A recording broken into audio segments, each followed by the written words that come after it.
Today we have a steak, we have eggs, and we have dough. And they're going to come together to create this delicious folded pizza sandwich. This video is sponsored by the MeatStick.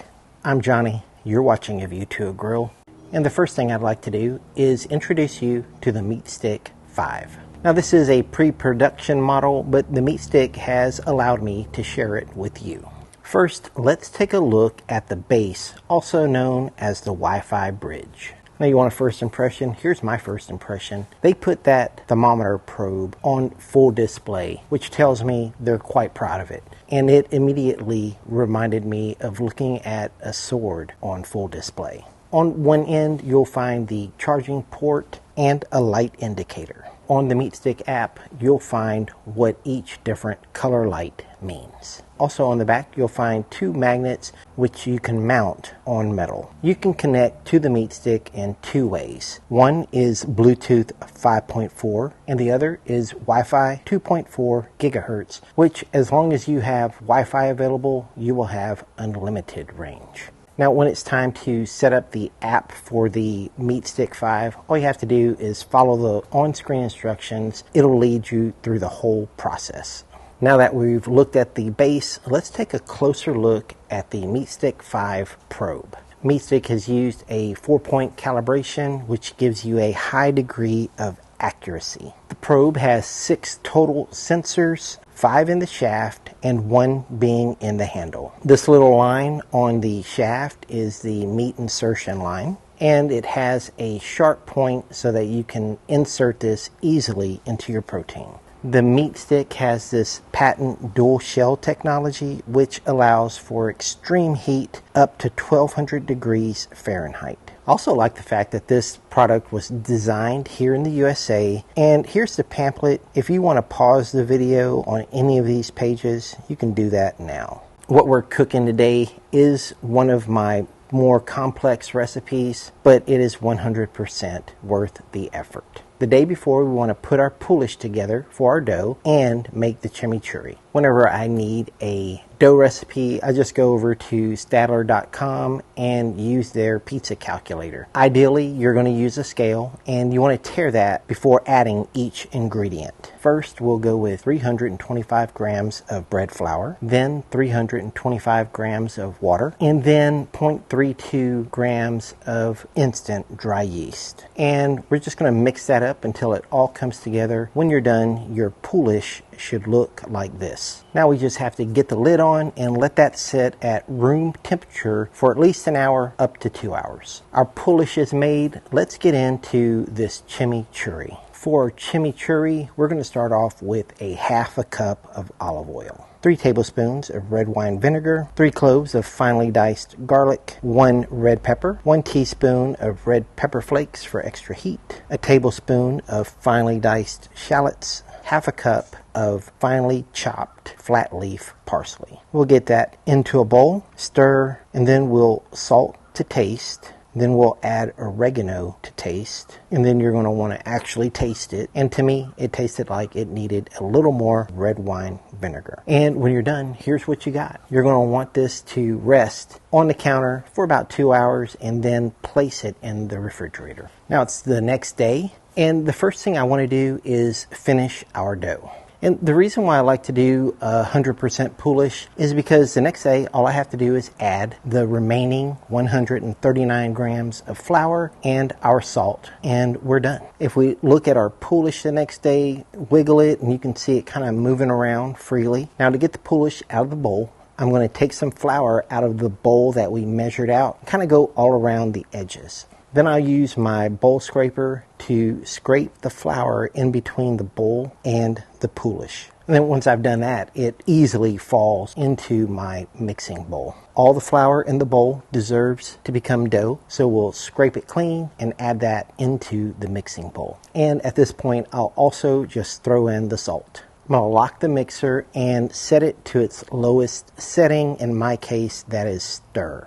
I'm also going to set a timer so you can see exactly how long this takes me. Now the object here is to let the dough absorb the flour. Once I see that happening, I'm going to add some more flour. And we're going to go through this routine until all the flour is absorbed. And in this case, my last bit went in at about 2 minutes and 30 seconds, and then it took another minute for that flour to be absorbed. Once all the flour is absorbed, I'm going to turn this onto the 4th speed, and we're just going to let it go. Here we are at over 5 minutes in, and you can see that there's still some dough sticking to the side of the bowl. I'll let the dough ball get that residual dough off the sides of the bowl by itself. Here at 9 minutes, you can see that the sides of the bowl are clean. I'll let this go an additional 2 minutes. 2 minutes later, you can see that the dough ball is nice and smooth, and we're done mixing the dough. Now, if you did this right, you can let gravity pull that dough ball right out of the bowl. Now, with wet hands, I'm going to do a couple of slap and folds right on the counter. Then I'll shape it into a ball and set the bowl right on top. The last thing I'll do is set a timer. I'm going to let this sit here for about 15 minutes. 15 minutes later, notice that the dough is still sticky, but it does not stick to me. You can weigh this out to 200 grams a piece, but I'm just going to try my best to divide it equally in 4. This scraper is great for bowls because it can form to the side of the bowl, but when cutting dough, you're going to need something a little more sturdy, something like this bench scraper here. Here, I'm doing my best to cut this dough ball in half, and then I'll cut that half into a quarter. With wet hands, I'll do a few slap and folds. I'll turn this dough ball into itself until the outside is smooth.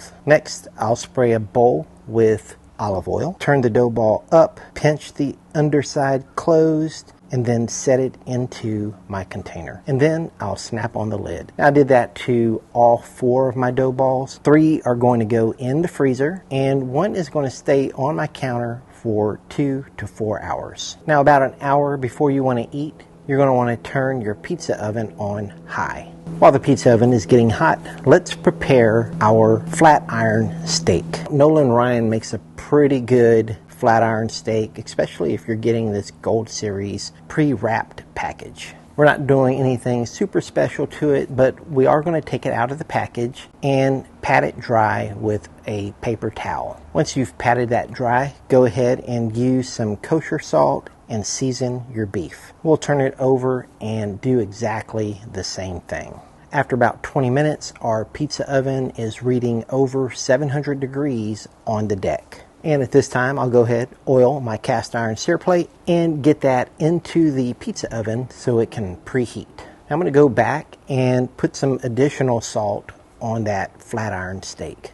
All right, so our cast iron is hot. We're going to go ahead, begin to cook. Now, we want to kind of map out where we want the tip of the meat stick to be and set up our cook. I'm just going to touch grill, say OK. You'll see some alerts pop up. I'll touch OK to continue. Touch beef. I'm going to choose flank steak since a flat iron steak is kind of like a flank steak. Now, MeatStick recommends medium. I'm going to adjust that temperature because it's coming out of a pizza oven, so I think it's going to have a lot of residual heat. So I'm going to account for more carryover and set this to 135 degrees. I'll touch next and then touch start cooking. Now we're all ready to go. Here you can see our oil is ready because it is smoking hot.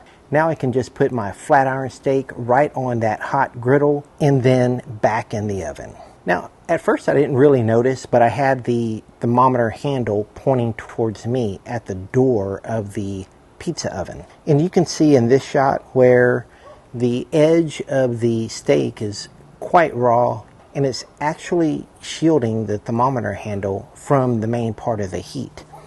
And due to that, I think that's why it never really gets above 250 degrees during this portion of the cook. To make sure this steak is cooking evenly, I'll kind of move it back and forth so that it can get hit in different spots with that radiant heat coming from the back of the oven. And then after about 4 minutes, I'm going to pull the steak. Now while I have it out, I'm going to hit the top side with a little oil, flip it, and this time I'm going to have the thermometer handle pointing to the fire. I'll go ahead, hit this side with a little bit of oil to aid in browning, and then a little more salt, and we're going to get this back into the oven. We're going to leave it there until it's done. Our alert is going off at 130 degrees. It got all the way up to 450 degrees toward the back of the oven. And here it is. Look at that steak. It's looking incredibly delicious. Now at this point, I'm going to leave the thermometer in the steak. And you can see that it hit the 135 degree mark that we set it to. But I'm accounting for a little more carryover because of the heat of the oven. And you can see here it got up to 141 degrees, which is medium.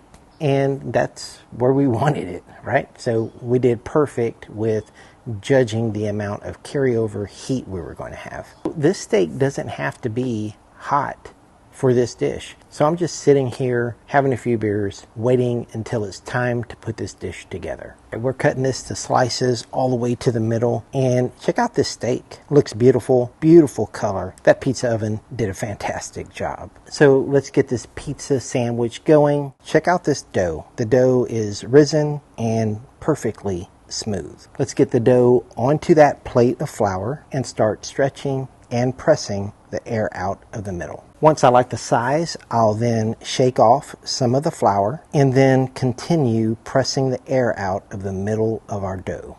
Do a little stretching, remove the flour from the board, and then set it back down. Now on half of the dough, I'm going to put some Monterey Jack cheese. I'm going to then oil the inside of the sandwich to keep the dough from sticking together. Now I'll just fold it right in half. Now I'm going to leave a little part of the dough hanging off of the pizza peel so that it'll grab on to the pizza stone, making it easier to release into the oven. I'll also put the pizza stove on low. Now I'll just spin that folded pizza around until it's basically a color that I like. And then this little crispy spot is where the pizza oven, when I pulled the peel out. Here you can see the cheese is fully melted and the bread is fully cooked. Now let's build our sandwich and taste the results of all of our hard work. Grab as much steak as you want, and then I like to cut those slices in half.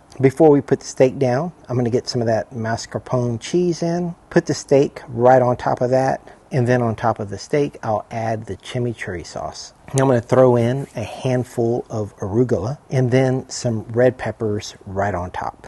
Add a little more steak in because it's good. And then look at this thing. This thing should reasonably feed 2 people, but I'm going to try to eat it all by myself. Now let's cut it in half. And just because I want to put myself through as much trouble as I possibly can, we're going to try this 3 ways. The first way we're going to try it is just like it is. And yeah, you guessed it, incredibly good, knockout. Anybody would be happy to eat this. And then next we're going to try it with a well done fried egg. And believe it or not, a knockout, incredibly good, and it actually better, right? Better. And then if it was that good with a fried egg, how good would it be with a sunny side up runny yolk egg? Yeah, I knew you were wondering. So we're going to try it like that too. Here you can see that the sunny side egg yolk is nice, supple, runny, soft to the touch. I just want to spread that around just to cover the bottom of our sandwich. Let me show you what this looks like. You see that yolk dripping? That's what you want. And I already know this is going to be good because it looks incredible. You see all the drip, the juices, everything about this is 100% delicious. And maybe you can, maybe you can't read lips, but yeah, that's what I said. And you want to know how good it was in a clean way of saying it? This was criminally insane. That's how good it was. The meat stick performed extremely well. I like it. Great thermometer. If you like what you've seen about the meat stick, there'll be some sale information in a pinned comment below. Now, if you haven't already subscribed to View to a Grill, you should. Go ahead and subscribe right now. Thank you for watching a View to a Grill. I'll see you guys next time. Take care, y'all.